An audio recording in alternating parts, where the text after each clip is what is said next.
momentarily.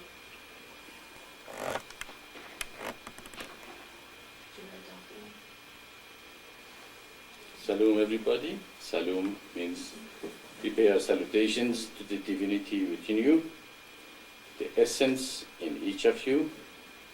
That means the essence, God is in everyone and in every person. In this mission, we will try to teach you a path that will polish that essence and will bring the purest form of God in you to manifest to humanity. Welcome to the Mission of Maitreya Satsang lecture room, and of course the room is our church and cyber, place that we preach our teachings. The topic is Mission of Maitreya, and in this revelation that has come to humanity, again, God has proven that He surely exists. There is no doubt about that. He has said He will do things all through history, and He has done it. Therefore, clearly He does exist. And now He has put all religions together and revealed to humanity how each of these religions have been sent to humanity and why they are one. There is no one person on earth which has the whole truth but the mission of Maitreya, and therefore everyone else out there claim to have the truth. They might have a part of the truth, God might have revealed to them some truth, but the whole truth only comes after the 7 seals is open, and now it is open, and the book sealed with the 7 seals is revealed to humanity, and we are welcome all of you to go to our website, read about it, find about it. It's all there for you to investigate the spirit, investigate the teaching, and see that God has fulfilled another of His promises, that He will send a revelation that will unify all religions. And now we know why He sent each religion separately, and now we can look at the whole picture and say, yes, that makes a lot of sense. Actually, if it had not made sense, I would not have accepted myself.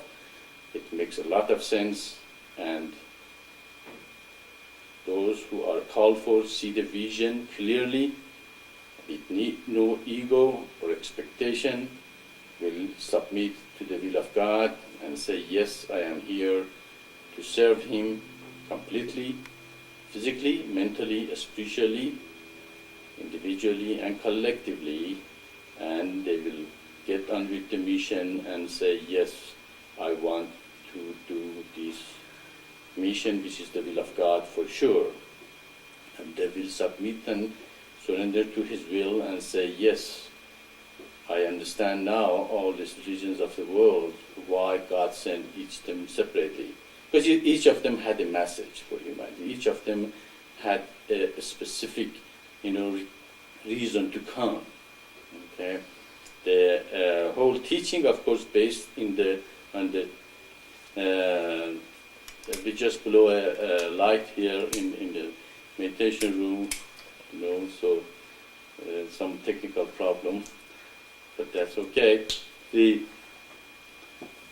So we can see that God sent all these messages through each revelation to humanity. Of course, the greatest sign that you will see, the first thing in our website, and somebody will put the website up so you know how to go to it, is called the greatest sign. It's a yantra. It is Shri Shri Paramaha yantra, the greatest yantra for humanity.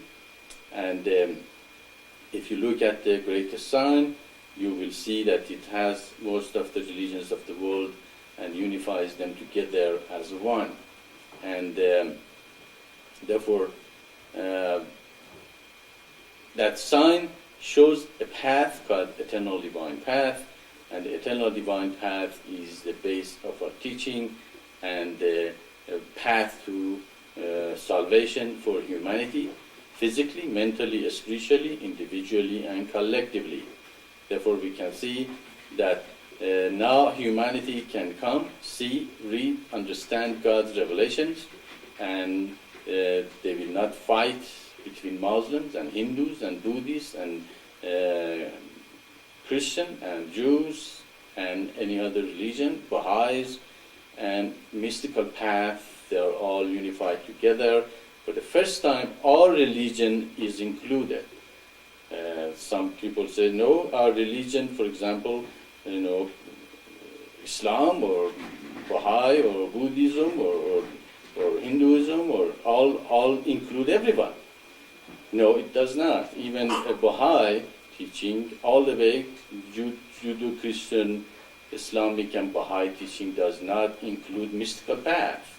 Also, they allude into it, but is not explained as a part of God's revelations. Therefore, this revelation is the only one that includes all the religions of the world, including mystical path. And even mystical path does not include the Judo-Christian, Islamic, Bahá'í teachings.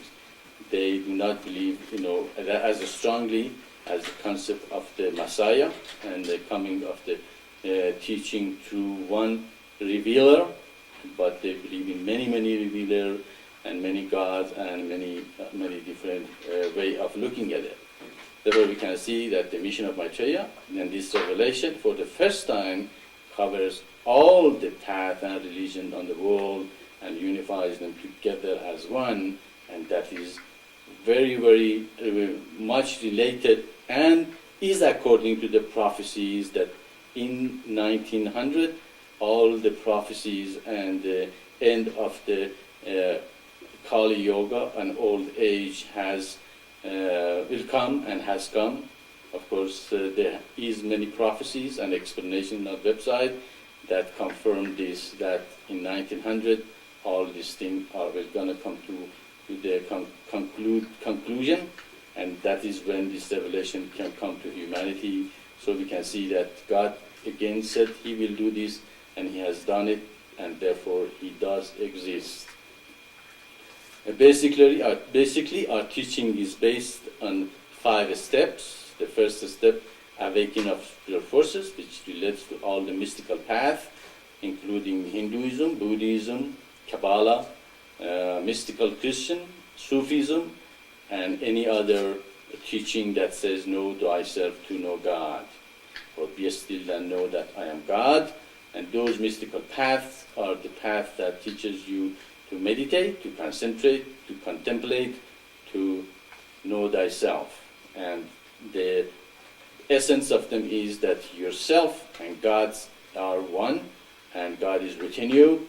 And if you know yourself, you can know God for sure. And that covers all the mystical path. In mystical path, of course, the goal is to reach God and become one with Him, and like a drop fall into the ocean, and that is the goal. Of course, we can see in the scripture, God said, no, you can't do that. That is not the goal. The goal also is to create the kingdom of heaven on earth, and that is given in the Old Testament. We can see that the Hebrews has been chosen as a people who God wants them to accept God as their king and His laws as their laws and become one with Him and follow His laws. Of course, that was until the Shiloh or Messiah come. And when Christ came, of course, that promise was taken away from them, and as Christ said, will be given to another nation. Of course, when Christ came, He taught sacrifice, creation of the second seal, or the Old Testament is called the communities of light. So God wanted to choose a tribe, that the people in that tribe choose God as their king and follow His laws. And therefore, we can see the whole Old Testament is talking about communities based on God and His laws. And of course, Christ came to show that to create such a communities, sacrifice is necessary. and he went all the way to the cross. Otherwise, in any community, everybody says, what is the name for me only? Church community cannot last very long, and it cannot be communities of life. Therefore, the third step is sacrifice in the community.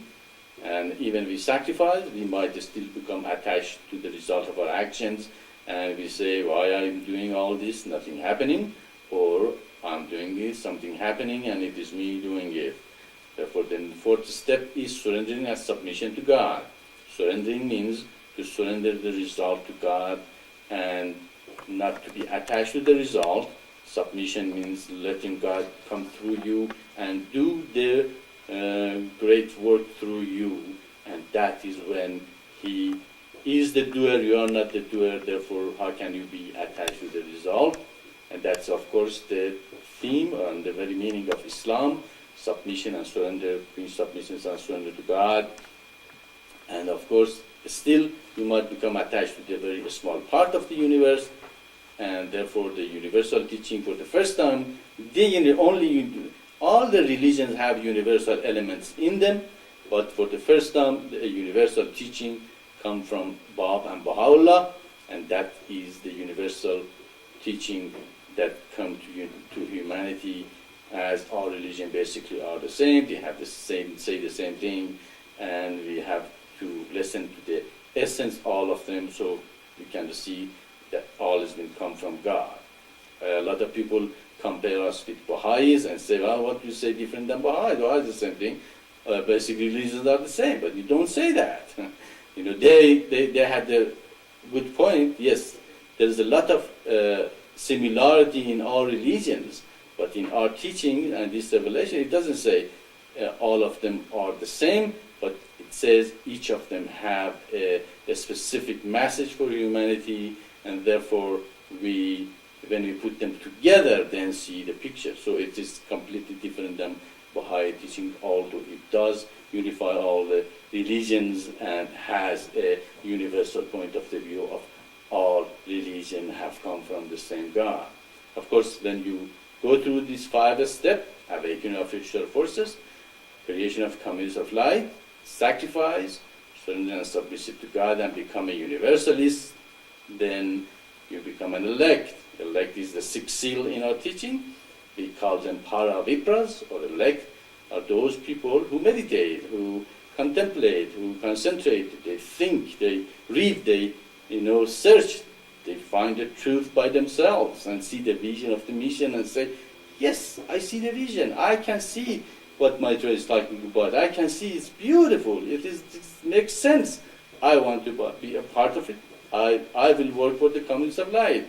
They do not create a big ego that, yes, now I'm in the mission of Maitreya, therefore I'm pretty, big, but you are. You don't know that about it. When you're in this mission and you join the mission and you see the vision, be assured you are a great soul. Otherwise you wouldn't see the vision. You wouldn't even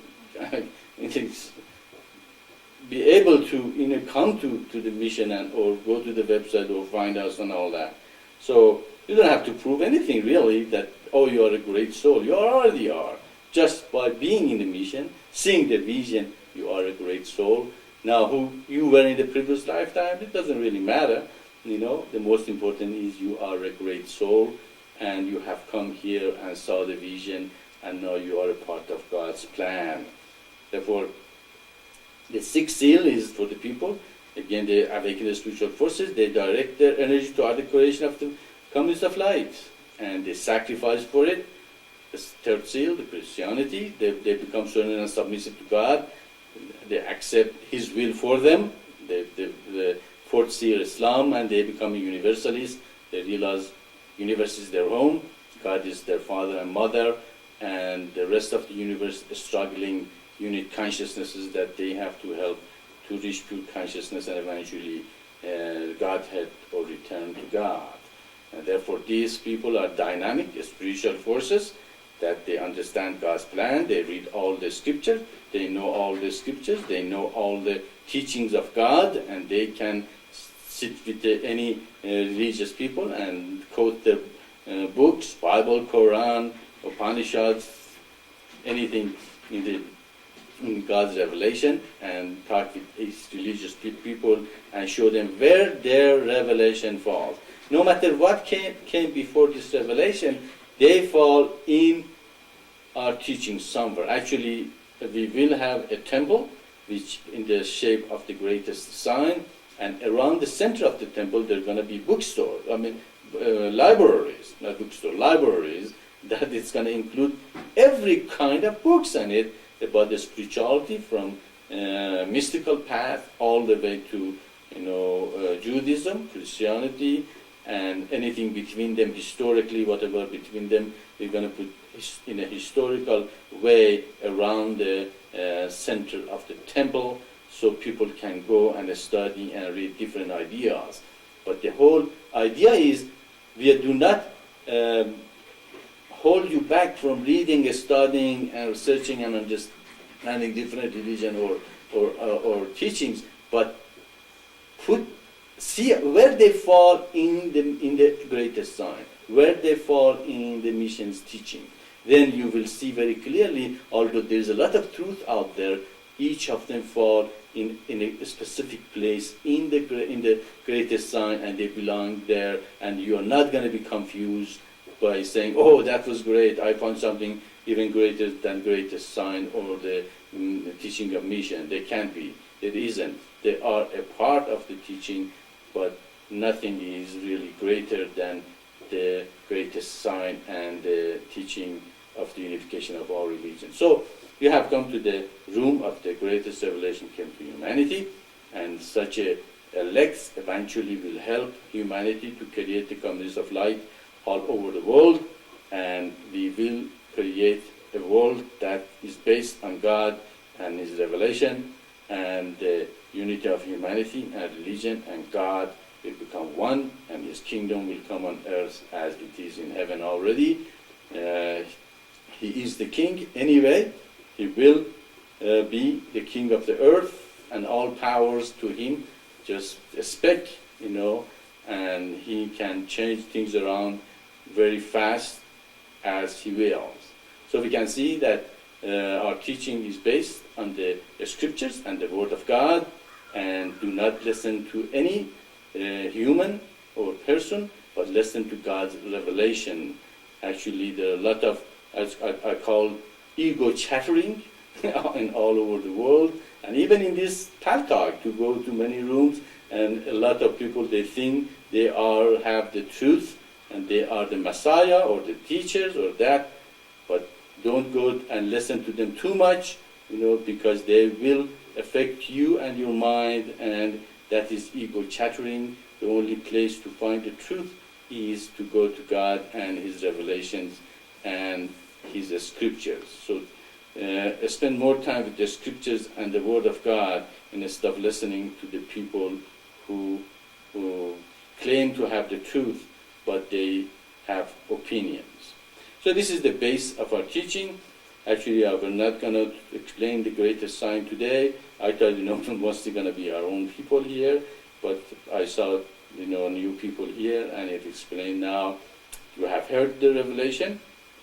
Of course, it is very brief. It's much, much more involved, and it expands itself to cover every aspect of human life, from the lowest to the highest level in your life. And of course, it's all in website. You can go to our website and read about them. And if you have a question about the mission, about our teaching, please come back and raise your hand, and I would be more than glad to explain it to you. It is if you really follow eternal divine path, you have no choice but to shatter your ego. And of course, you can imagine you are in a mission and you are an elect, but that does not make you an elect. And real elect is the person who follows the eternal divine path. If you do not follow the eternal divine path, you are not an elect. You can say, oh, I'm in the mission of Maitreya, therefore I'm elect. No, it does not. It's not. This mission is not a cult or something that I want to keep you into it. It is a path. You have to see it. You have to see the vision. You have to follow it. And after you reach to a point that you saw the vision, then we are co-workers and we work together to bring this wonderful vision to humanity. If I had my explanation wasn't enough, go ahead and ask specific questions. If you have other questions, also go ahead and ask. Please raise your hand and I will call you to the mic and we discussing together for next hour and a half while I am here. Go ahead, if you have a question, raise your hand. Otherwise, we just meditate together, or I will explain other aspect of the mission.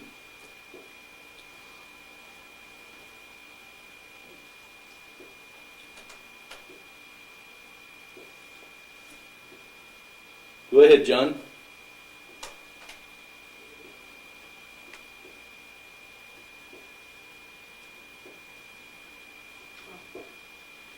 Go ahead, John, go ahead.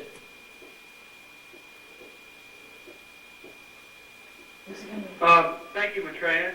Could you discuss the difference between the seventh seal there on the bottom of the greatest sign and its difference between the Hash symbol in the center? Because the I Ching's in a different position. I thought you might discuss that a little.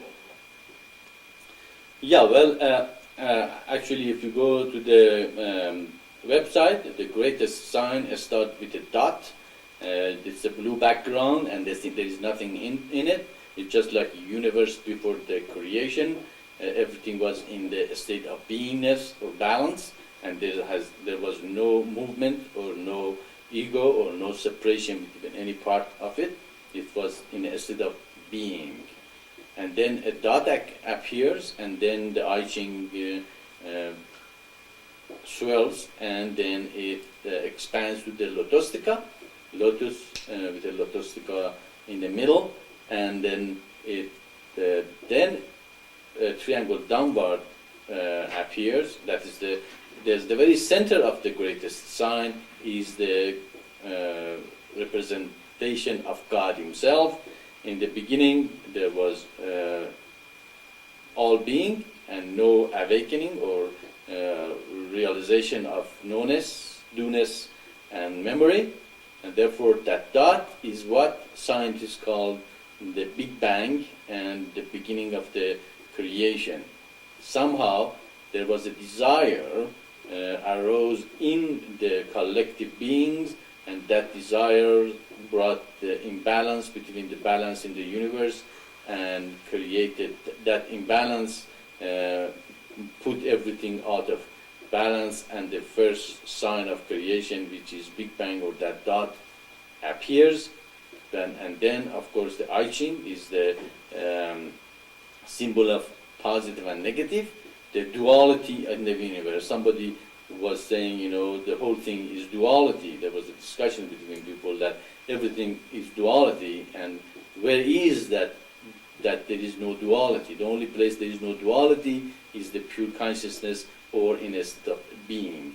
While you are in the body, while you are in a cold and hot, when you are in a good and bad, everything is in a duality. You see two things as a good and bad. But if you are in a non-dualistic state of consciousness, is pure consciousness, even bad is good sometimes, because destruction means new creation. What happens when you want to build a new house, over an old house? Can you say, oh no, I'm not going to destroy the old house and build a new one? The destruction is a bad thing, it's negative. No, it's not. If you want to create a nice house in place of an older one, you have to destroy the old one. There is no malicious intent in doing that. You just have to destroy the old. And that is exactly what's happening on earth. The old has to be destroyed, and new consciousness and new evolutionary process has to come to humanity. Therefore, the old has to be destroyed. Or some people say, oh, you have to be nice to everyone, and sometimes you don't. Just like a surgeon, who has to get the tumor out. Can you be nice to the tumor and say, oh no, I'm not going to hurt you? You don't have any choice. You have to cut and get the tumor out and say, okay, now you're going to heal. So then the duality is no longer there, and you can see that God's work perfect as it is, and you don't see that some people say, why there is so much suffering, so much destruction? God doesn't bring destruction, we bring destruction on ourselves. So we can see that undualistic state of being was before the creation was created, or was in the state of beingness, and then that dot appears, and then the I Ching is the duality which appears, and it changes to the lotostica. The lotus is the grace of God, and the lotostica, of course, is the destructive force in the universe in order to destroy and rebuild and create and all that. And of course, the triangle downward is when the creation started, the chaos was there. It was chaos, and in the chaotic state, God's spirit comes to that darkness, and as we can read in the Bible, that there was darkness, and the Spirit God moved over the water, and that triangle downward actually is the Spirit of God which come to the universe and get the hold of the unit consciousness, which we can be in the bottom as the I Ching with the dot in the middle in the horizontal position. That I Ching in the horizontal position is the unit consciousness whose consciousness has not been awakened. What do you do when you want to fall asleep? When you want to fall asleep, you lie down. What position you become? You become horizontal. You're not vertical. When you want to active and awaken, what you do? You awaken. You stand up. What kind of position are you there? You are vertical. So that I Ching in the bottom, it's in the horizontal position, means consciousness not awakened yet, and that is where the mystical path starts. That is what it's recommended to meditate, awaken your spiritual forces, know thyself to know God, and everything which is related to the all mystical path, and the teachings like Hinduism teaches meditation, awakening. The essence of Hinduism is really the Upanishads, which says Atman is the same as Atman. Atman with the small a is the same as Atman with the big A, which is God. Or we can say even in every culture, they will tell you, know thyself to know God. It's very simple. It means that self in you is the essence of God. If you know that essence, you know God. You don't have to go to church or to synagogues or mosque or in a mountain or here and there, but within yourself. Of course, if you go to the mountain, you're a quieter place and it is closer to nature, so you're closer to yourself. When you go to the mosque and those places, they're supposed to be the source of the knowledge of God, and they are supposed to connect you to yourself, to God, and teach you the essence that is you and is the same as God, and teach you how to overcome, and whoever cometh, of course, become the Son of God, as has been declared in the Bible, in all through the Bible, that overcoming is equal with becoming the Son of God, and there is no path faster to overcome than the eternal divine path. So we can see the I Ching in the middle is in the horizontal. You have to awaken your spiritual forces. What is that? Is that it? If I awaken my spiritual forces, am I going to reach pure consciousness? God said, no. You have to direct that energy to articulation of the concepts of light. Then the second seal, and then you have to sacrifice for the community. The third seal.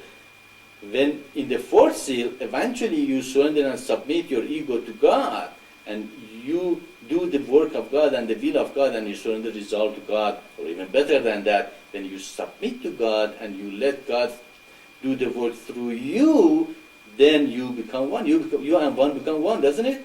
Then you let God work through you. Who's the doer? God is doer. Where are you? Nowhere to see. The only thing come through is God. And therefore, you and the Father are one. And in that state, you can see in the greatest sun, the I Ching is no longer in a horizontal position, but it becomes a vertical position, because you have really awakened your spiritual forces. Because if you reach a point that you know what the will of God is, and then let Him do it through you, will He do a perfect job? He will, because God is perfect. as the scripture says, God is perfect. Be perfect as my Father. So it means, God is perfect, and your goal is to become perfect as God, and then you become a divine. Of course, yesterday I was thinking what the divine stands for, and we're discussing, what the divine, how can we make divine, because we are following the eternal divine path, we are divine. What does it stand for? We can put a lot of wording, but eventually divine stands for divine instruction, let me see, very inspired, no ego. Acronym, the beginning of the words, we put them together, divine instruction, which is the eternal divine path, and though very inspired, VI, and no ego, N-A, no N-E. So the divine stands for that. And then become divine, of course, means you are perfect as God is, so God does the work through you. You don't get frustrated. You don't say, oh, why is people not listening to me? Why is things not according to the way I think it should be? You are free because God is doing it through you. And if you are not doing the perfect job, if you are, still have a slightest ego left, you are blocking God to come through. You are not one with God. You are not surrendering and submitting yourself to His will. And therefore, what happens? Your ego, like an umbrella, blocks the grace, blocks the perfection which God is. Therefore, the goal is to reach to the surrendering and submissive to God completely, absolutely being surrendered and submissive to God, and say, your will be done, not mine. And that is when your spiritual forces awaken. So you can see that in the fourth seal, the bottom seal really, the I Ching become vertical, in a vertical position, and it become in the image of God. In the fourth seal, the I Ching is no longer horizontal anymore. Therefore, the rest of it, the Lotostica, is the same as God in the middle, and the I Ching is in the vertical position. Therefore, you and the Father become one. You become in His image, and that is what we have been created. We have been created in the image of God, and when you reach the fourth seal, we can see that we are one. There is no separation between you and God, and you reach the perfection. Okay. Of course, still, we have to become universalists to shatter all the narrowness of the mind, and then, of course, we surely become an elect. So you can see the difference between the sign in the bottom and the sign in the middle only is that we have not completely surrendered and submitted ourselves to the will of God, and our spiritual forces has not been awakened. And by doing that in the fourth seal, we overcome that part, and the very bottom seal and the middle seal become in each other's image. I hope that makes sense. If it doesn't, you can go ahead and have a follow-up. Landlord, if you have a question, go ahead.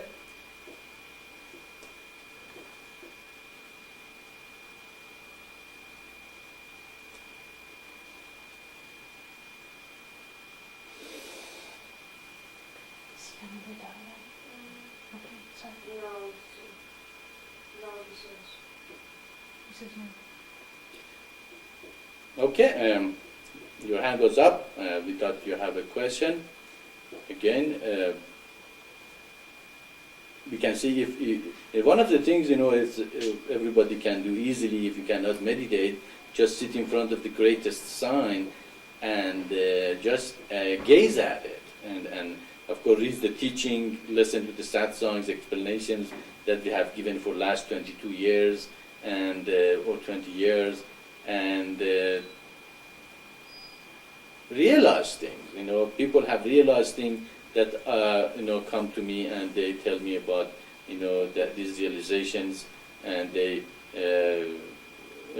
that even I had not seen it that before in the greatest sign, and they makes a lot of sense, and therefore it is something that it can reveal itself forever. It's just like God. God is a revelation that never ends. forever will continue to reveal itself to you. If you get connected to God's consciousness, it is infinitely revealing. Okay, I don't know if Kyosha, you had a question, or if you don't, then landlord, go ahead. Kyosha, go ahead.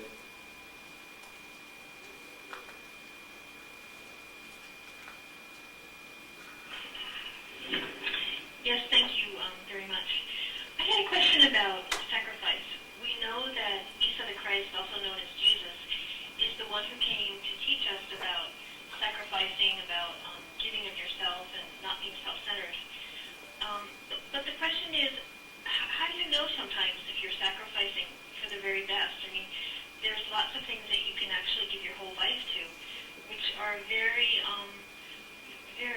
not very inclusive kinds of things. For example, you could sacrifice your life fighting for a war to kill others of another religion or something like that. You actually are sacrificing, but your sacrifice is not going to be very worthwhile.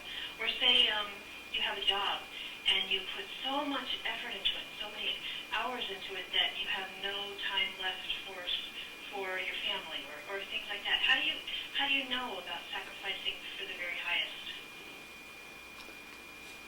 Part of our teaching teaches everything can be three kinds, as the universe and the forces are three kinds. It can be from ignorance, tamaguna, it can be from the passion, rajaguna, and it can be from knowledge, sattvaguna. Therefore, anything that we do, it can be from ignorance. So sacrifice can be from ignorance, or it can be from passion. Passion is when we expect a return. When we do a sacrifice and we expect some return from our sacrifice, that of course is from passion. And if we sacrifice for something that is not worthwhile or will not help anyone, or even it's destructive, it's from ignorance. And if the sacrifice is based on the eternal divine path and directed toward the creation of the kingdom of heaven and earth, without any expectation for return, that is of course the sacrifice from knowledge, and that is the highest. And of course, that is why we recommend everybody follow eternal divine path. In eternal divine path, know thyself. How many people want to know themselves? A lot of people, chatter, they watch television, drink, go here and there, and always, stimulating their sensual, senses all the time, and go to the world, and they never know themselves, and they're born ignorant, and they die ignorant at the time of death, have no idea who they are, why they were here, why they were created, and what is the goal of life. So that is why we recommend the following of the eternal divine path, to know thyself, creation, then direct that energy toward the creation of the community of light. Community of light is based on God and His teaching and His will and His laws. And therefore you know the goal of the life is to become divine. And therefore you sacrifice for that community, which is based on the eternal divine path. It's it actually comes of light is the base of the kingdom of heaven on earth. And therefore your sacrifice is absolutely based on God's will, and therefore it's not from ignorance or passion, but it's based on the knowledge. And then you learn to know that what the will of God is, and you let Him do it through you. Therefore, again, your sacrifice is based on the will of God, and then you become a universalist, you expand your mind, and you shatter all knowledge of the mind of this religion and that religion, and this nation and that nation, and this race and that race, or this gender and that. That is universalism. Universalism, you have no prejudicity, no separation. God's essence is in every man and woman on this earth and anywhere in the universe. Therefore, you look at every person as the essence of God in them. Therefore, your sacrifice and your surrendering and realization of God's will is toward the universe. Therefore, you do not, kill other people because they are in other religions or because they are different culture or thing. So you expand your mind. You will teach the other people also expand their mind, and therefore, eventually, hopefully, humanity reach a point that they see each man and woman and child is a child of God, and therefore we cannot kill them, because when you kill them, you kill God in them, and therefore you create a very bad karma. Therefore, you will not do that, and therefore you are absolutely one with God and universe, and the peace will come because you will not separate and demonize other people, so you can kill them with no feeling and actually be proud of it. You cannot be proud of killing other people, no matter who does it. Is it being a terrorist or being a army? They do the same thing. They still kill that essence in man. And so human have to be re-educated and educated again and again to overcome these prejudices, separation, and destructive tendencies, and therefore everybody direct their energy and self-realization toward the creation of communities of light, which eventually will bring the kingdom of heaven on earth. And any other sacrifice, any other teaching, any other realization is narrow, a small, little, and will not bring the kingdom of heaven on earth, but this will. Therefore, the sacrifice for knowledge is what the eternal divine path recommends. Sacrifice toward the creation of the communities of light, and that is from absolute knowledge. It is not from ignorance, it's not from passion. It is from passion if even then you do it with an expectation. Passion is a business. Business is a passion. You do a business. And some people say, our business is to serve you. Well, serve means, service done without no expectation. And you go take your car there or say, okay, come on, serve my car. At the end, they say, yeah, you have to pay $500 for it. Well, I thought you serve this. Service means no expectation. But of course, really they mean, passionately, we do this for you, you pay for it. It's like, okay. I'm not saying they shouldn't receive that fair, wages, but that is what passion in business kind of thing. I do something, you do something, but in the real sacrifice is you do it for God, and no expectation will be there. So we can see that the only really service that is not from passion or ignorance is this sacrifice based on the eternal divine path. And if it's not based on the eternal divine path, if you go to work and you are in a mission, you have to realize you are working not for that company, for not that place. You are working to support yourself, so you become a productive person in the society, and at the same time, support the mission, as much as you can. Of course, if you are a member of the mission and you have been initiated, you automatically, surrender, the tithe for your cause. And if you're not initiated, of course, it's up to you. We do not demand with anything. But God is very clear on that, to everyone. So we can see that even your job should be graced with this ideation that you shouldn't be attached too much to your job, but you are there to do the will of God and realize that you are a part of Him. So even then, you're not that completely, engrossed to a job that completely take your life away from the mission. So that is also, of course, become a sacrifice of passion if you don't do that.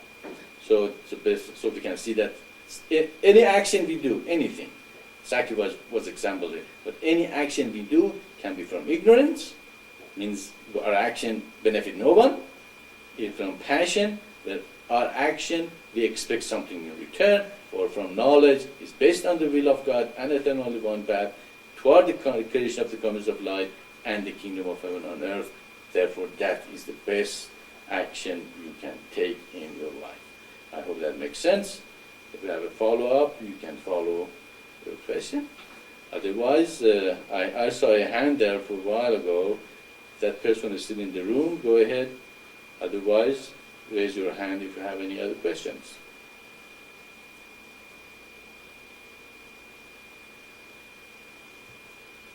So we can see the eternal divine path is the salvation.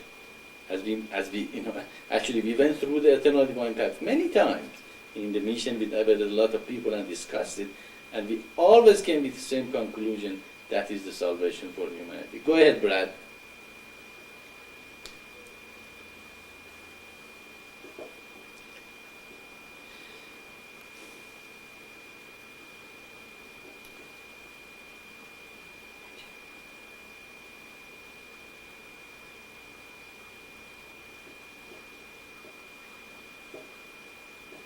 Little one. Have a hard time.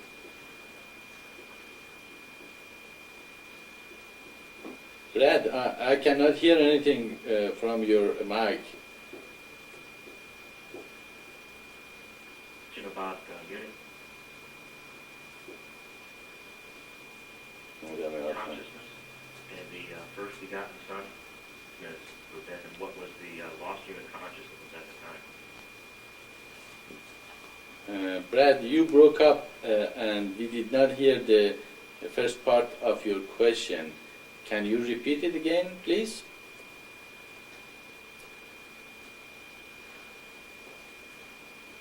Yes, the first part of the question had what it has to do with is the first begotten Son, that consciousness that was, is it different than what were the lost human consciousness after chaos, after creation? Or is it different because God willed that the messenger become the way and the truth? Or was that first consciousness part of the lost unit consciousness that were in chaos? Okay. Yeah, it's a very good question.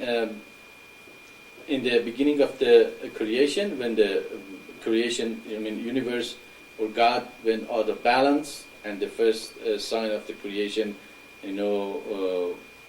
came to that state of being. The first feeling in the universe was, I know. It's a knowledge, that knownness, I know.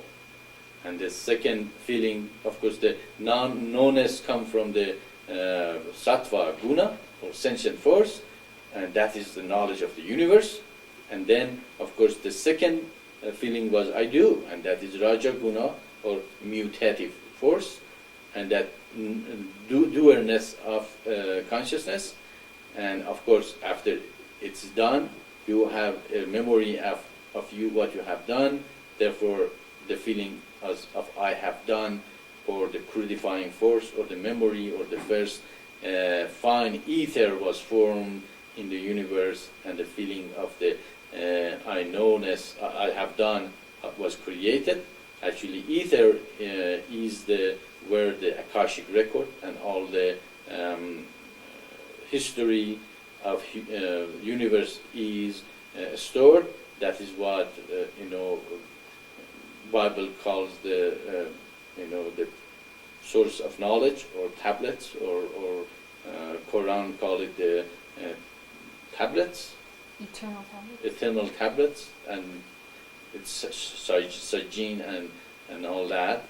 So you can see every religion knows that memory. There is a memory in God's mind that have everything happens in the universe is recorded there, and that is also where the revelation come to the prophets and bring to humanity and correct the previous religions and revelations. That's why man can go ahead and change the revelation if they want, and they do change the revelations, and they think they can, change the revelation and bring something that is man-made, and they do that, but God brings another prophet and reveals the truth to humanity, and those who already see that.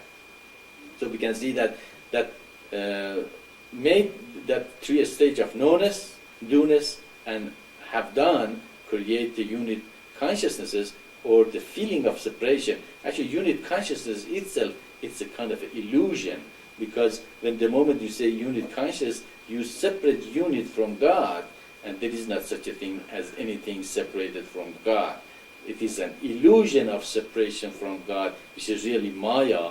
It's created, and that illusion makes separate beings and they think they are separated from each other, and because of our experiences and subconscious mind is created in many lifetimes, creates different kind of a ego which is different than ours. But in essence, when we all reach that pure consciousness, we are all one. There is no separation. There is nothing that separates me from you or anyone else. And therefore, there was an elusive feeling of separation from God. And of course, Spirit of God has to come to that chaos, which is illusion, which is Maya. And that consciousness needed, that Spirit of God needed a consciousness to go through the process of eternal divine path and reach pure consciousness back to God and realize the path. And of course, that consciousness was the closest consciousness to God. You know, there were many consciousnesses were there from the very top to crudest part, and that unit consciousness, which was closest to God, had the greatest opportunity to return to God, and therefore God's Spirit manifests through that unit consciousness, which is, we said an illusion of separation. So it's a very interesting topic if you close your eyes and imagine that there is a unit consciousness, but really there isn't, because even the unit consciousness itself is an illusion, because there is nothing separated from God. Then you can see the Maya is just like a veil that separates us from God, but that the veil itself is an illusion by itself. But if we accept that elusive state of consciousness, the closest to God was the one who received the Spirit of God and went through the eternal divine path. He meditated, he started awakening his spiritual forces, he realized that he and the one Father are one. God is the same as he is. That illusion of separation was shattered, So, and then he also realized that there are a lot of other souls, because the Spirit of God was with him, he progressed very fast. He realized that other unit consciousnesses are in this illusion of separation, and he tried to help them, to make them understand they are already one with God. They have the essence in them. They didn't want to accept. They wanted new religions, different ideology. They just wanted to accept a Messiah that will do everything for them, when God said, you have to awaken your spiritual forces, and they should take the responsibility for their progress. Therefore, that unit consciousness went through the, awakening our spiritual forces, helping other unit consciousnesses to awaken their spiritual forces. Therefore, he created a kind of a center for the other unit consciousness to higher level to progress. He realized that they are not progressing. He got very upset and depressed, and then he even in the progress, he became very elated and created an ego that, oh, what a great person I am, I'm doing this, and he get separated from the God, and that illusion came back, and eventually he realized, I really shouldn't be attached to the result of my action, and I surrendered that to God, and eventually he realized he should even go beyond that and become surrendered and submissive to him, and let God does the work through him and or her.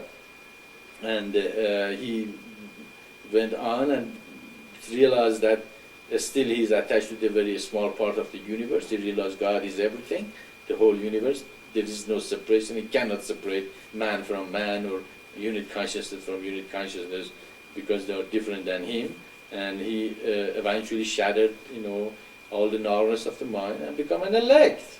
He reached the sixth seal, and he is the Alpha and the Omega. He is the beginning and the end. He is the first and the last. So the decision was that he will not go to pure consciousness himself until he has made everyone else go to the pure consciousness first. Therefore, that is his sacrifice. That is his decision not to go in until everybody are in. Of course, the energy of the universe is limited. The beginning energy will one day be exhausted, and in that time, those who have reached pure consciousness will rich will go in, and the door will be closed for millions of billions of years before the next creation is created. Therefore, there is an urgency for everyone to go in. That is why I'm here. I want to get you guys in. I want to see you guys reach pure consciousness. That is why we are calling the elect, the people who have been with that unit consciousness from the very beginning. They have progressed, they have awakened their spiritual forces, they want to create the communist of light, they don't have much of an ego left in them, they want to sacrifice, they want to surrender and submit to God and become a universalist and teach the rest of humanity these wonderful revelations and teaching. Therefore, we create an environment that people share with each other, and they create a place for everyone to have their physiological and safety need taken care of, and then we will have every person progress physically, mentally, and spiritually. Even we will have Olympic probably in that time, but not from any specific nation, but the best person who is best in their sport for the whole world. This is the world champion that everybody cheer. There is not much of bickering and and the thing we see even happening between even the athletes. But so we have to create a place that it is one humanity, one world under one God, and that unit consciousness, of course, comes back again and again. They stone him, they crucify him, they kill him, they shot him. They say, hello, here I am, back here. And now what are they going to do? They again kill him, or don't listen to him. Or everybody says, no, I know better than, that unit consciousness was good for me, and I'm not going to listen to anybody else, but listen to my own ego or my own little understanding of God, and I will not follow, God. And therefore, that's why we say, this is God's revelation, this is God's teaching, this is the way back to Father, and it is the way to create the kingdom of heaven on earth.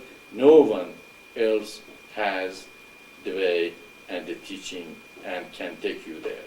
So that unit consciousness was the first who reached pure consciousness before the creation, and that unit consciousness will return with the Spirit God back to humanity again and again and again, according to our decision. In the mission of Maitreya, Maitreya will return again and again until we create the hierarchy from the communities of light. So we are not in a hurry. We have many, many lifetimes to come back and do that. But of course, there is an urgency to bring the kingdom of heaven on earth as soon as possible. So that unit consciousness was closest to God, and the Spirit of God went through him, and therefore he became the first begotten Son. The difference between the first begotten Son and the rest of the sons are, he was the first who reached pure consciousness before creation, but to help the unit consciousness to reach pure consciousness in that state was difficult.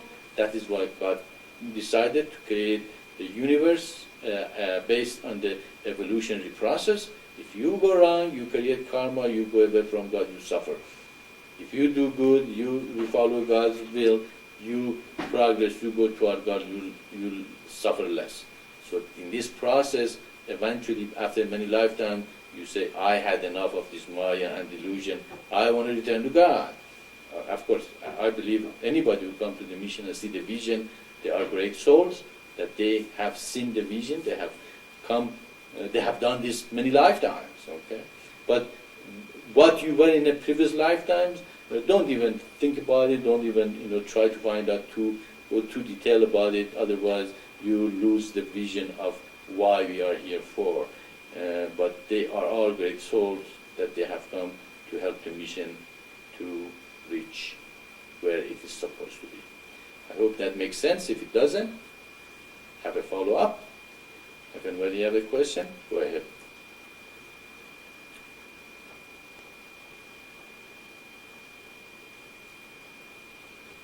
The market's so dry. Mm-hmm.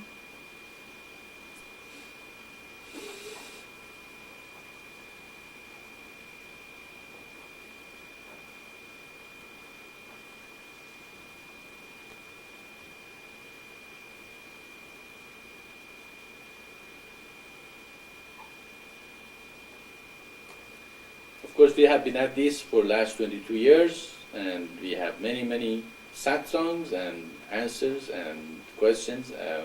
Almost there is nothing that has not been answered. Really, everything has been answered and questioned. And when we came to the Paltak, the energy was very high, and there was a lot of people didn't know about the teaching. We have reached around 1,000 people in the Paltak and explained the greatest sign to them. So we are done. And also, of course, I felt that I can reach more people in Paltak, and the energy was very high, and we reached great people, and a lot of people helped the mission in the process. But it seems that energy is not as intense as it used to. So I'm thinking maybe we should return to once a month satsang. And if you have any opinion on that, just let me know. What do you think? Should we go back to once a month or every week? It sounds like it's too much. Not very many questions left to be answered. Actually, I feel I have answered all the questions there is. Mostly I come here to see what is really new questions, but really there is not much of new questions. And so I'm thinking to go once a month again for the satsangs. And if you have any opinion on that, let me know. What do you think?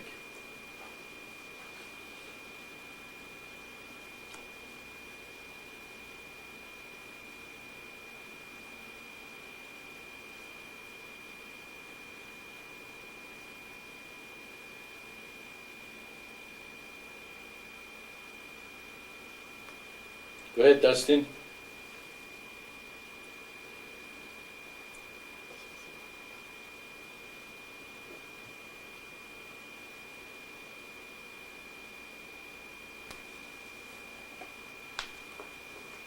Did you want to say something, Dustin? Go ahead.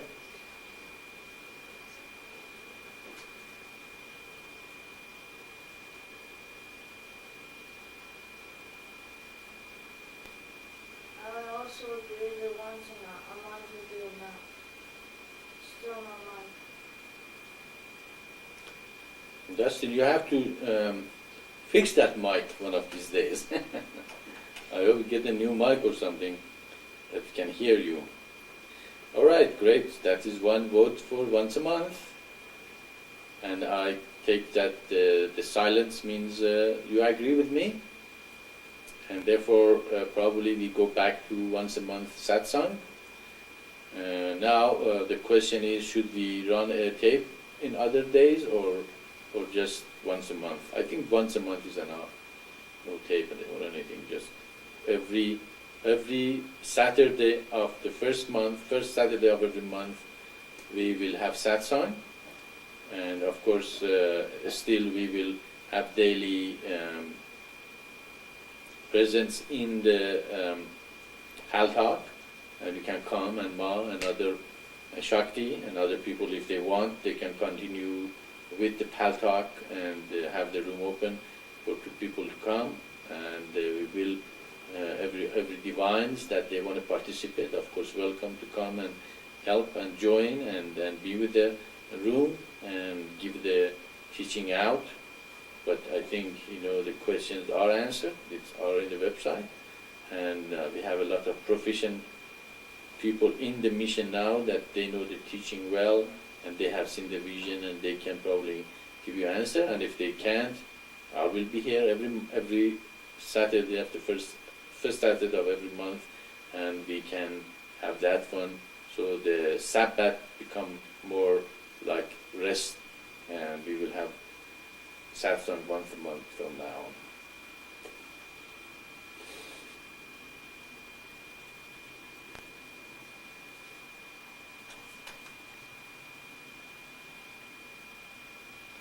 But it was great though, when we came first to Paltak, there was a lot of people that didn't know about the greatest sign, and I have a feeling a lot of people in the Paltak now know, the mission of Maitreya, and also the teaching, at least, they have had a glance of it, and they have a feeling, what we teach, and that is great. And whoever heard the greatest sign and the eternal divine path, we are done with them. It's up to them to see that the vision is from God, and therefore they are called for it, and that is the only teaching that is worthwhile and is a call to every human to come, see, understand, and of course we have to, in a greater degree reach to more people. Paltalk is a very small part of our outreach. We reach out with the books, with the articles, with the lectures, with the teachers going around, and eventually we can probably educate most of humanity at the eternal divine path. And I am hoping, and all of you, those divines, they follow eternal divine path, they meditate, they direct their energy to articulation of the comments of light, they sacrifice for it, and they become certain and submissive to the will of God, because they realize what is the will of God for them. It is not my will you should follow, but God's will you should follow for what He has called you for. And of course you will know as you progress, and when you give the lecture and everybody says, wow, you did a good job, maybe God, that's one thing you have to realize, wow, I'm pretty good at this. Don't make a big ego that, oh, I'm too good at it, I'm great and all that. No, it's just, oh, God created me for doing that. If you are good in, finding, genealogy of prophecies, wow, God may be, using me for this. Again, it is, that is God's will, and appreciate that God chooses you to do that, and surrender and submit to Him, and know that this is His Spirit going through you, or whatever. If you cook good, come to the mission, and we can invite people and come and make them great food for them, or whatever that God calls you to it. Realize it and surrender and submit into it. Okay, we have 45 more minutes to go. I will be silent, and if I have a question, just raise your hand.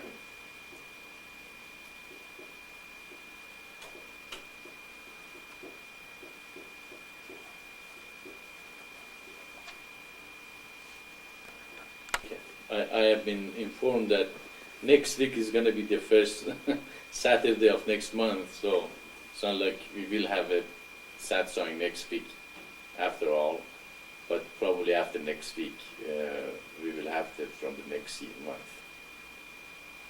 So we have to change everything back to once a month, even in the website. Of course, that is probably is to Ishvara. That it should probably help you out, but that's what we're going to do.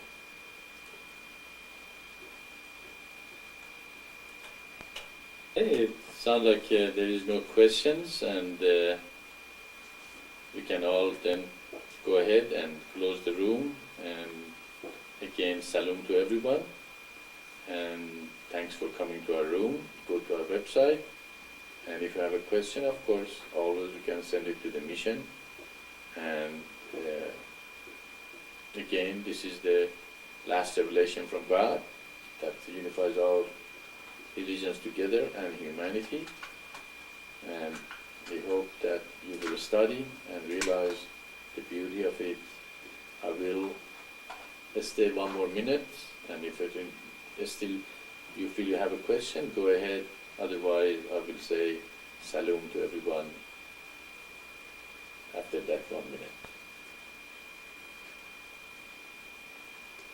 After that 1 minute. So, you have 1 minute to raise your hand.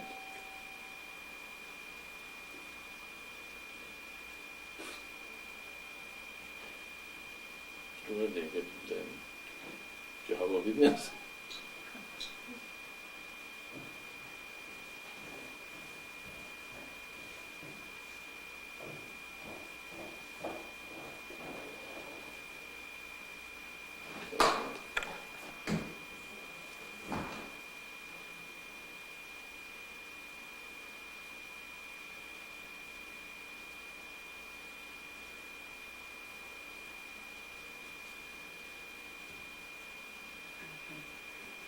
Hello, Maitreya. A question that I would have for you today is in reference to all the prophets that have come to earth. Out of all the prophets, on Jesus, Isa, his mother Mary has been one of the most well-known mothers of the prophets, and a lot of Christians and Catholics, pray to Mary. And why is she is more popular as the mother of the prophets than the others? Well, the mother of also Buddha is very famous, and she has also a lot of fame in Buddhist, Buddhism and culture. In Islam, the daughter of Prophet Muhammad has a place almost, as exalted as Mary, the mother, and of course. Mary or the mother or the daughter, none of them were the Messiah or the Prophet, and none of them really should be as exalted as the Prophet himself. So that is why, we can see in other religions, the Prophet probably has been, considered greater than anybody else. And of course, Christianity, we know, was affected a lot with Roman teaching and the things that were not all Christian. Of course, mother and the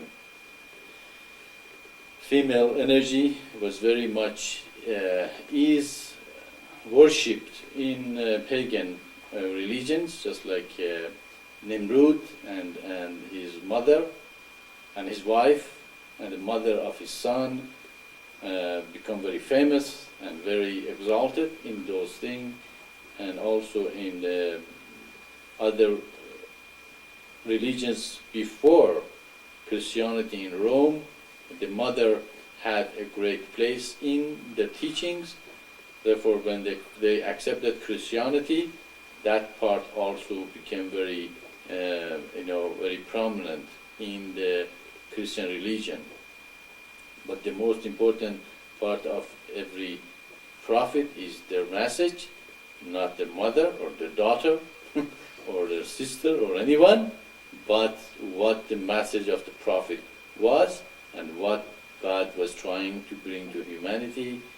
And therefore we can see that we should not exalt not even prophet himself, because when we exalt man, we create image, and whenever we create image, the image is on our way to God, and we will get stuck with the image, and we will not go to formless, invisible, nameless, and eternal, and therefore, they became idol, and idol worshipping, of course, is prohibited with the greatest prophets, and the only accepted God is formless, invisible, nameless, and eternal. Therefore, we have to destroy the idols, we have to take them away, and teach man that they should not worship idols, but worship God, which is a spirit in your spirit, which is within you, and know thyself to know God. And therefore, again, this is another teaching that, Christians and Muslims and Hindus and Buddhists have to realize. They have to go away from idealizing pictures, statues, and all those things. And apparently, it seems some people think it helps them to worship a picture because their spirit, they're really worshipping the spirit behind it. But still, it is something external. Whatever is external will not take you to God. The only thing takes you to God is eternal realization of self, as I and the Father are one, me and God are one. My spirit is the same as the Spirit of God, and that is what should be worshipped, not as an egoistical way, but as humble way to realize that the Atman and self and God are one. Therefore, we can see anything is external should not be promoted, should be discouraged, and no matter how much people are attached to it, the moment you give something shape, name, visibility, it will create separation. Which one is the Mary the mother? The picture with the black hair, or the blonde hair, or the no red hair? Which one is Christ? The black hair or the blonde hair with the blue eye? You see, the moment you create something external, it will create separation, because whatever is manifested is not the essence, is not God, and that is what we have been teaching for the last 20 years, and we are hoping that our members understand this teaching and look at the essence of themselves and not become bogged down with the external things that is out there, and teach also Christian, Muslim, Hindus, Buddhists that look within. That is the highest. Not the picture, not the mother, not even the prophet himself, but the spirit behind the teaching, the message. What is the message that God sent through that prophet to humanity? And that is what they have to understand. And nobody going to take you there but you yourself. You have to put effort. You have to not to be lukewarm, but completely one more pointed toward God and His revelation, and know that God is first. Listen, understand, read, and then see the vision, and do not let anybody deceive you or take you away from the essence and the highest that He can reveal to you. And then you can see that none of these things are important. The most important thing is God within, that essence within. So we can see that again, that the reason for that is the effect of the religions before the Roman Empire accepted Christianity. They accepted Christianity, but they really changed everything around to what they believed before that. So if we know that, then we realize that, well, that's another thing that we have to watch out. And then, of course, we come to teaching and we realize, well, none of them is really important. We can completely overcome them. I hope that makes sense for you, Tyra. If you have a question, you can follow up.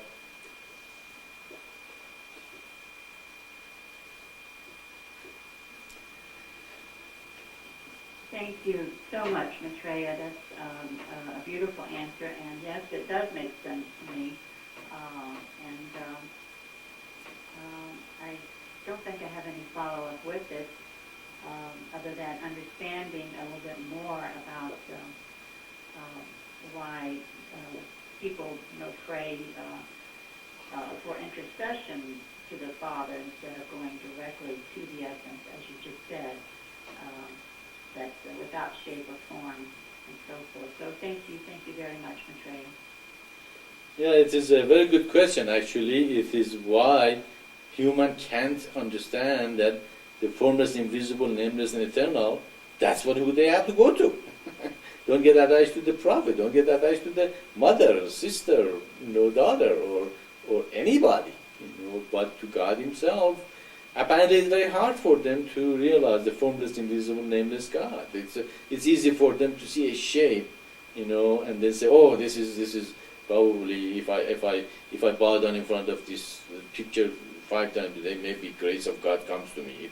It sounds like it's very hard for them to really, just like a Hindu's religion. Hindu's religion is really Upanishads.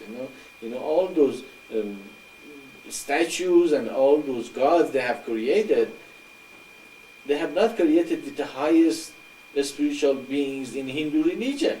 It's created with the lower level of consciousness in the Hindu religion, and the high level of consciousness in Hindu religion realize Atman and Atman are one. When you read Upanishads, you see, wow, that is great. That's where only place I can find God. You cannot find it in Ganesh or a statue of Krishna, or it is within you. That is where you have to look. Maybe it was because it was Kali Yoga to this point. It was in the time of ignorance, and because it was in the time of ignorance, God allowed people to look for Him in the thing they could relate as something external. Now is the time of the golden age. We have again returned to knowing God is within us and within ourselves, and know ourselves to know God. That might be why it to this point has been allowed, and now we have to return to the deeper level. Go ahead, Tahira.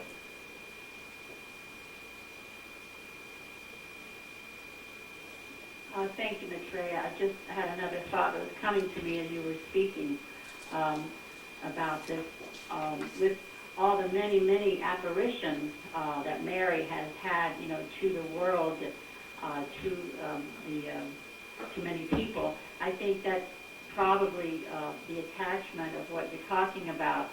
I guess, unless you need to clarify that further with me, that because of that, people have held on to that strength and that devotion to her, probably because of the stories of many apparitions and so forth. So that would be considered also then Vision is seeing her separation, like a right? Portugal. Is that correct?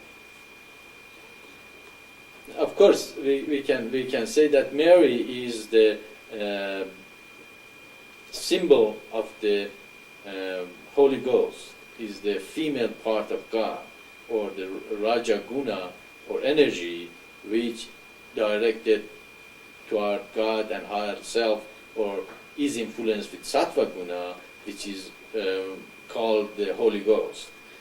So you can say that she represents also the Holy Ghost in the essence that Christ was the logic or father, and she was the Holy Ghost as two sides of God, as male and female. But of course, again, it is manifested as a being. When it's manifested again, it separates between man and human, and we have to realize both of them is within. It is not something as a statue or a picture out there. And of course, visions are the things that are used by God to bring them closer to Himself, because those people who see those visions need them. Otherwise, they would not believe in God. They would not, accept Him as their God, and would not, become close to the religion. Just like Prophet Muhammad, he has to have that vision of Gabriel to tell him read, and of course he didn't know how to read, and he said, I can't read, and he said, read. He said, I can't read. He said, read, and he started revealing the revelation from God, which really, he was reading Akashic record. He was an illiterate man. So he had to have that vision. He had to see the Gabriel as a being to accept his mission. Some people probably to this point needed the visions they had from Mary. All over the world they see the vision. Well, it's not even Christian thing, seeing the vision. There were a lot of Muslims, and when I was growing up, they could see the prophet, or mostly they would see the imams after prophet that would have come to us. Actually, there was a what is that called when the water come out of earth? Fountain in that village that I used to go in the summer. That it was a fountain would come out of the stone. It was completely a stone, and the water would come through the stone, and the bottom of the water was a hole, kind of a place that the water would go into it. People would go and pick up the water from that, and the water was gushing out of this, stone. It was pure stone, and suddenly the water would come, and the vision was that they saw one of the imams came with his horse, and the leg of the horse hit that stone and made that hole, and the water, and that the person who saw it, he was adamant that is what happened. And the next day, when he wakes up, he sees that hole and the water there that appeared. So you can see the vision is given to every religious people to strengthen their faith and their commitment to that religion. But of course we know God is the Spirit. God is formless, invisible, nameless, and eternal, and that is the highest level of the realization. So many people, a couple of years ago, the people in India and Hindu religion, they had a vision that anytime there was a Ganesh present, milk will come out of his eyes. Okay, and they had that vision of, or that belief that that's happening all over the world. So we can see these visions are given to every. Why they have to see Ganesh, and the people in Christianity have to see Mary, and Islam they see an Imam, because it's given according to your, belief and faith, and therefore you can see those visions because they are needed in that time for those people to see that and to strengthen their belief.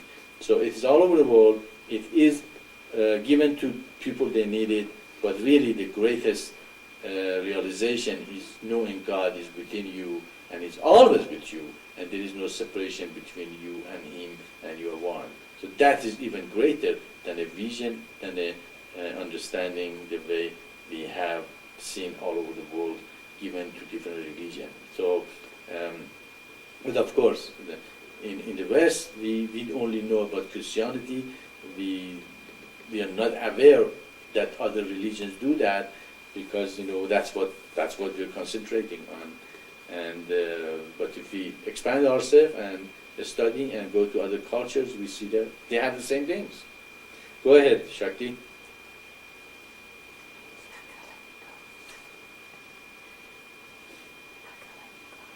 Yes, I've thought about these kind of things before, when you hear about people all over the world seeing the apparitions and Mary, and I used to try to, think why this was happening. And I'd like to ask you, because this thought did come to me, a question. Do some of these people see these apparitions because they desire it so much within themselves to see it?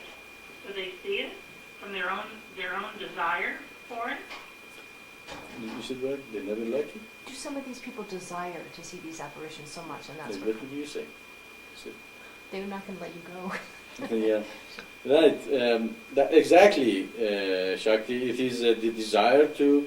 They have a great love for Mary, the mother. They have a great, desire to see him, in a vision, or even sometimes just look at the rug in your home, and if you concentrate enough, you will see some pattern that looks like somebody or something. Okay, and if you really look around, you will find that there are shadows that look like something. So it happened. There was a shadow in a glass in one of the shopping centers or somewhere in the United States. It looks like Christ, but we really don't know how he looks like, because we never had a picture of him, and now they say he is an image of Christ. How do we know it was? Because we have a black hair Christ, we have a blue eye Christ, we have Christ with the Middle Eastern looking or the Western looking. Which one was it? But they say, well, look, it looks like an image of Christ. They want to see it, so they see it. They want to have that vision, they receive it. So it is something we desire very, strongly, and so God give it to us, and then we of course say we are the only people who see this vision. It's not true. They see the vision all over the world according to their desire and according to their want, but the greater than that is the message of Christ or any teacher. Go ahead, Asterion. Or Asterion.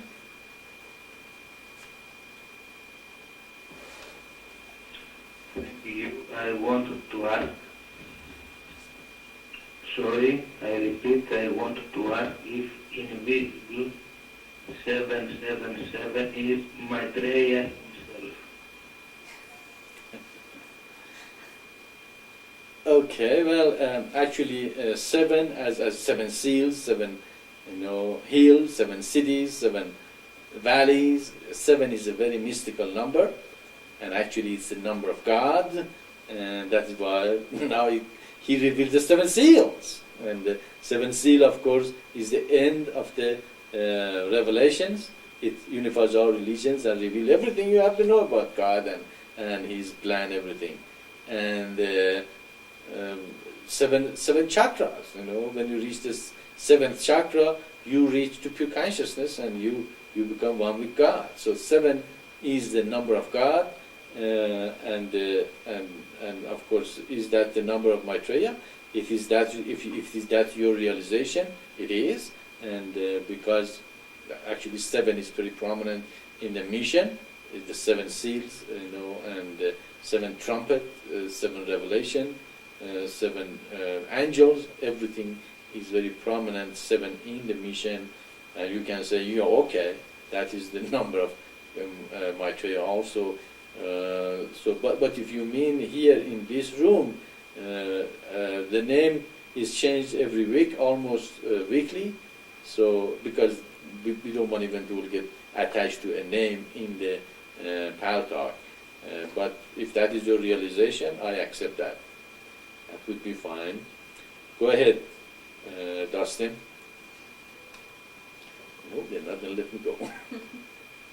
They've been tired. Am I coming through at all? Yes, you are coming through very well. Yes, very good. You fixed your mic. We are very glad about that. Go ahead. Okay, thank you. My question was, what are some things that a person can do who has not yet opened their third eye in order to channel some of their excess energy into their higher chakras? There are many ways to do that. It depends really upon individual. As I said, some people like to meditate, close their eyes. That is the fastest and greatest way of doing that. But because it is sitting in place, maybe if you have excess energy, it will not completely go away. And other people like to go to run, or to go to gym, or to go to for a walk, or go to the mountain, go fishing, go for a ride, and many ways you can channel that excess energy to the higher self. And of course, the best way is to get on with the mission and preach the mission, reach to the people, start a class, a yoga class or a meditation class for the mission, or use the 6 weeks. Is it 6 weeks? 6 weeks. Meditation class that we have in the website, and do God's will to see what is the will of God for you, and then of course use that excess energy to direct that energy toward doing the will of God.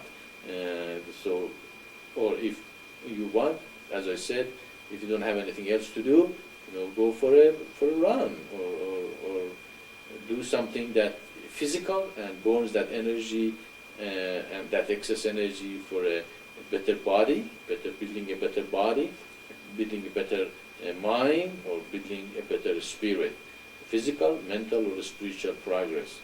So it depends upon individual. Each person should choose or realize what works for him or her.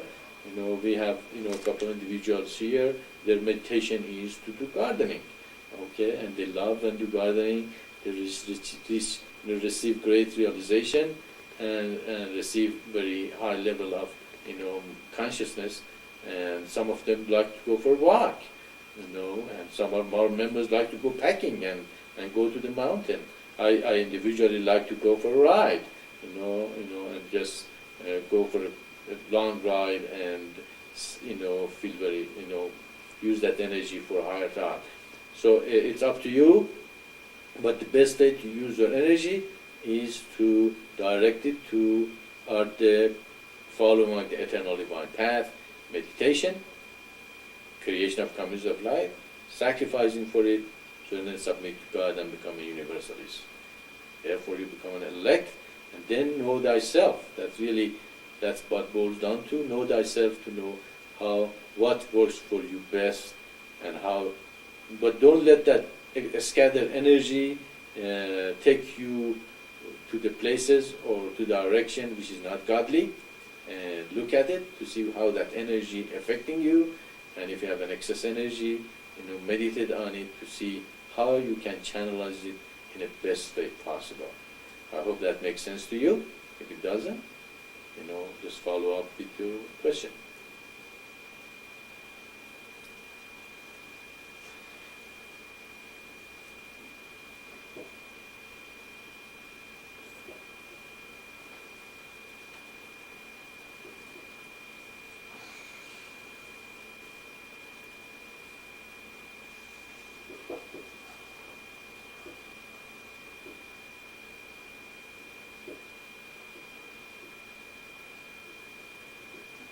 Since we have only 10 minutes left to the end of our time, I will be here with you.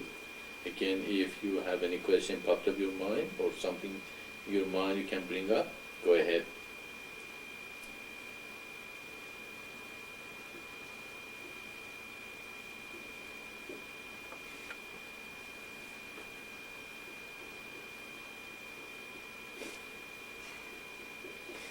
Just okay.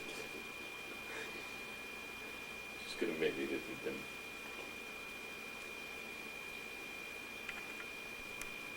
Go ahead, Lou.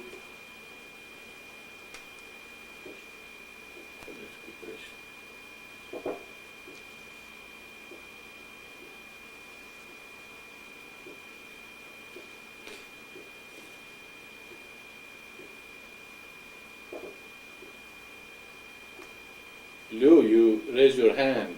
Did you have a question?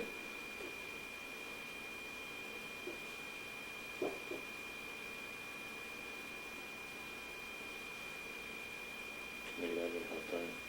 No problem.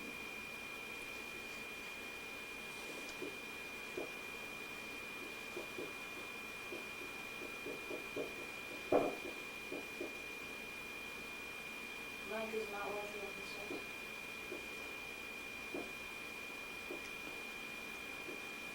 Okay, you can PM. What's your name, Mike? Mission. Mission 77. Okay, you can PM Mission 777 and tell him what's your question, and then he can tell me the question. Put him to his pal.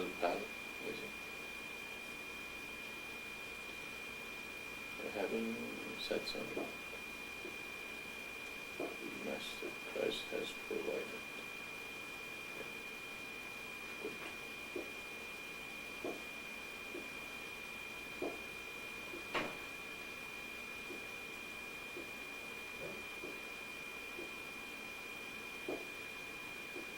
Is he PMing you? Is he? Not yet.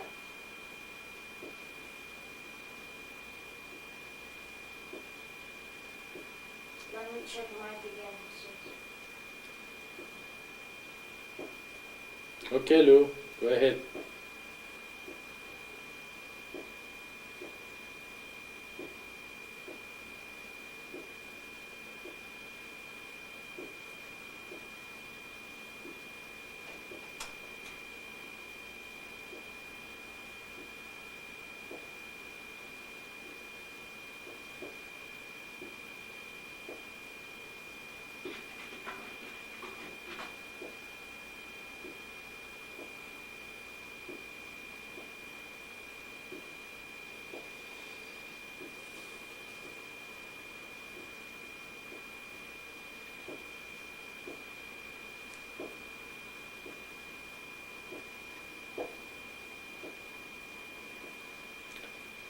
Okay, while you working on his mic, another reason that I did not mention last week about why we are asking people come to mic, you can go and change your name and come in with different names and post the same things over and over, but your voice, will not change. So that's one of the reasons. If when people come to mic, we immediately can recognize the person. So.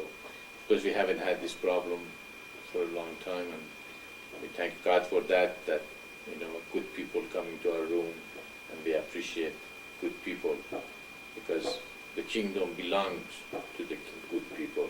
And that's what we are looking for. Good people who love God. And God is good, and therefore if they are good, God is with them. So that's what we like about them. Because good is God, and God is good. Okay, Lou, apparently you are not making it with your mic. Go ahead and probably PM Mission 777 and tell your question there.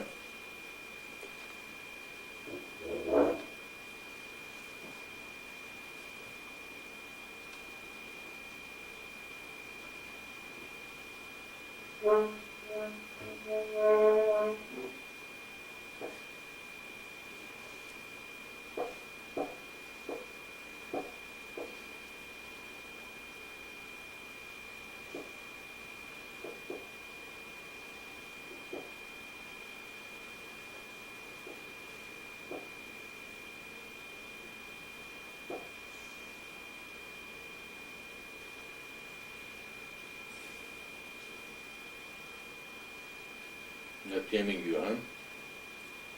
Crazy.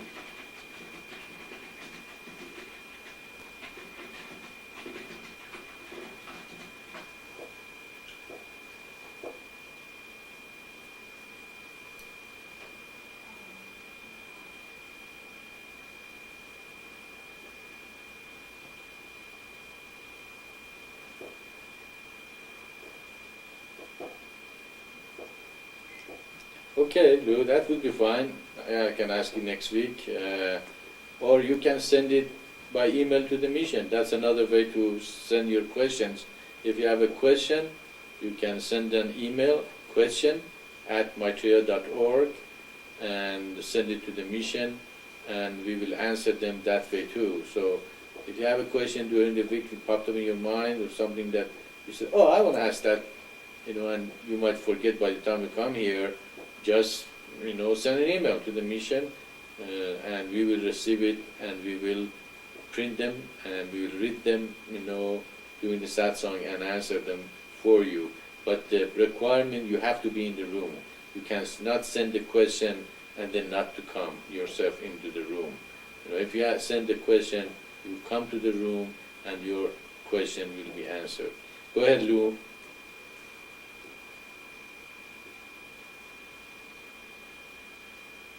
Yes, my question was concerning a passage that I was reading in Matthew 15, where Christ said that I am not sent but for the house of Israel.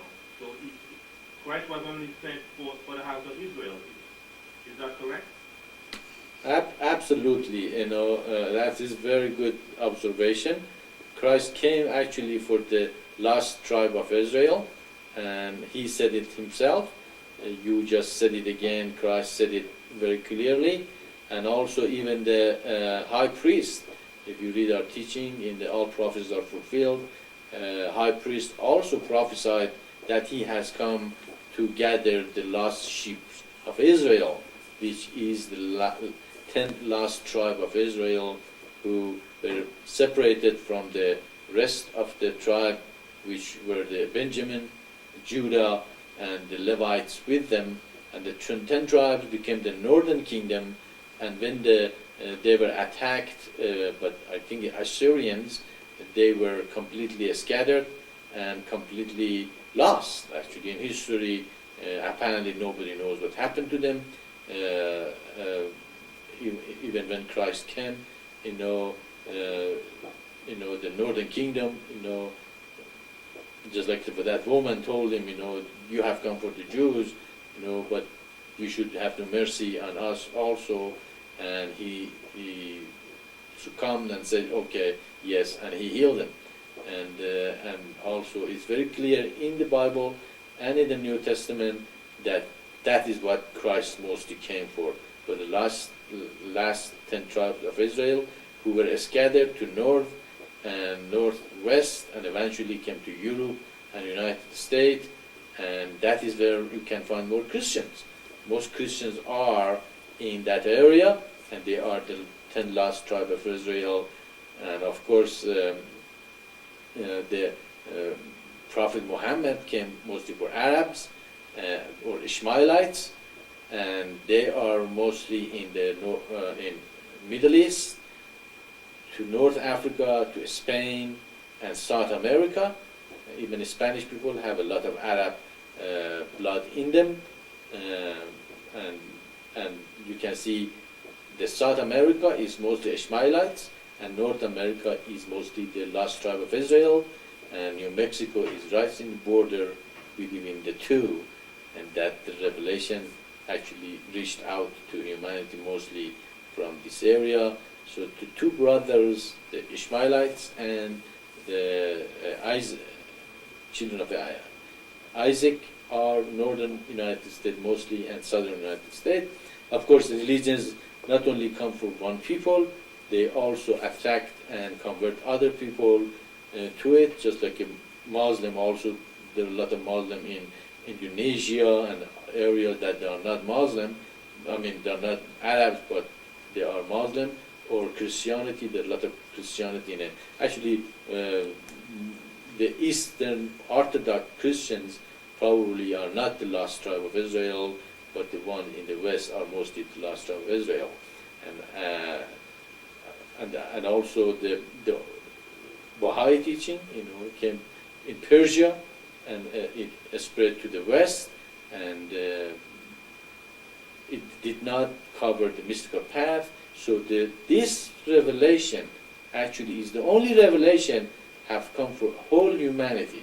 It does not have a specific gender. That's why a person from the East come to the West, and then it reveals it to the West, which has the best communication ability for humanity, and we can communicate this revelation all over the earth because of the West have so much, potential for communication. We can reach the whole humanity through it, So we can see the universality of it, the amazingness of how God planned it, to this point, and it is the most universal revelation for every man and woman and child on earth. It doesn't have any specific people in mind for every human being on earth. That was very beautiful observation. Yes, actually, that was a point we were discussing with another in person in the mission, and he was in the belief that Christianity is very universal. Yes, every religion have universal points on them, but actually Christ mostly came for the 10th lost tribe of Israel, or last children of Israel. Very good question. All right, we are at the end of our time, and again, salam to everyone. We pay our salutation to the divinity within you.